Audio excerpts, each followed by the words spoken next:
Abdik nga mga mata, paspas nga paglihok, saktong koordinasyon sa mata, panghuna-huna o kalawasan. Mao kana ang table tennis.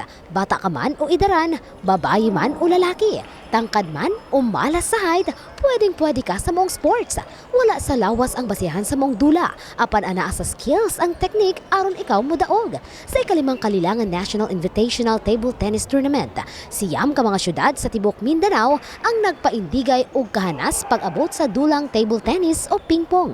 Dunay partisipanteng lalaki, babayi, bata ug idaran. Silang tanan ang naglaban-laban alang sa kampyonato. As usual, our sister city sa table tennis, Davao, North Cotabato, South Cotabato, meron tayong Sarangani Province, the whole of Region 12, and of course meron ding participation ng Cagayan de Oro City.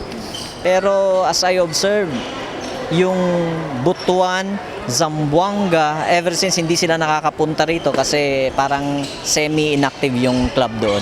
Tungod kay kalilangan man karon, Mindanao-wide lamang ang misalmot sa maong paindigay. Apan kung Tuna Festival, mudayo ang mga partisipante gikan sa Luzon, Visayas ug Mindanao sa Gensan. Depende kung si kinsa ang mo-host sa maong event. Kinimatod pa sa chairman sa Table Tennis Association of the Philippines, Kuntatap. Ika-5 beses na natin itong ginagawa taon-taon.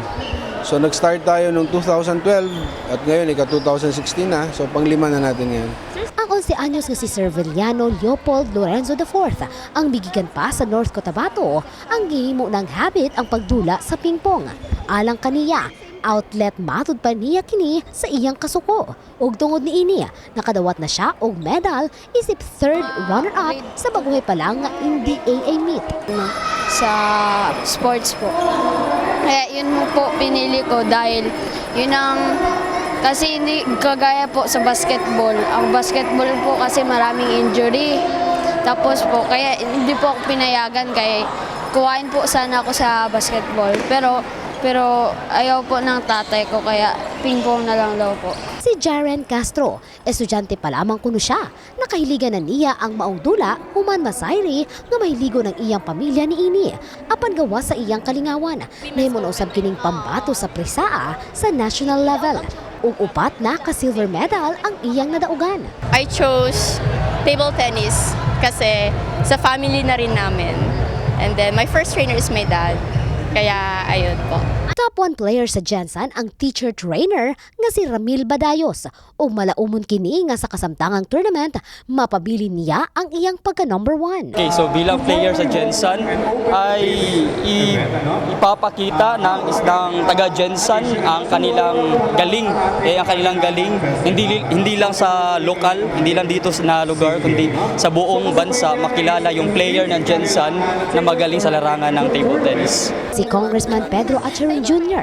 nalingaw usab sa gipakitang talento sa mga kabataan. Kung diin, mahinumduman kuno niya na itong aktibong player usab siya sa ilang eskwelahan kaniadto. I am surprised nga mga babae gani, no? And that only shows nga ang Pilipino gyud na bisag asa na mo ibutang basta dili lang maghisgot og mga height or lawas ba kay natural medium size man gyud ta.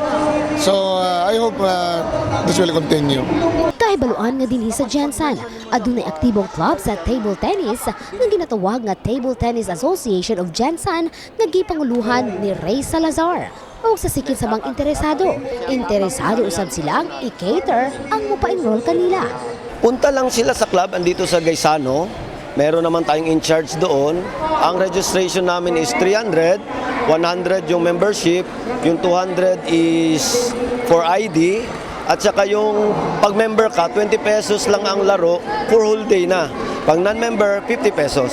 Faith Dandoy, Brigada News.